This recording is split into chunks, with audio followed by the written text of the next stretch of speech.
na daw yung bride, ganyan. Sabi ko, hindi ako bababa. Gusto ko sa taas ako manggagaling. Parang bigla ko lang naalala na sinuggest yun nung isang staff before sa hotel. Sabi ko, hindi, sa taas ako manggagaling.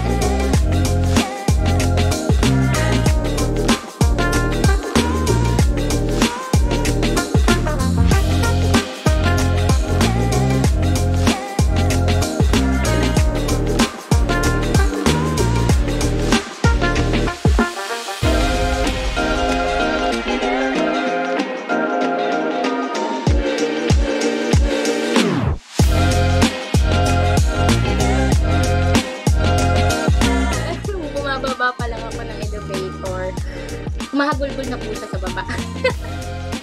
Humahagulgol po talaga siya sa baba. Nung nakita niya ako, parang noon lang daw po nag-sink in sa kanya lahat-lahat na parang hala, ito na, ibinababa na sa akin yung babae, yung makakasama ko habang buhay.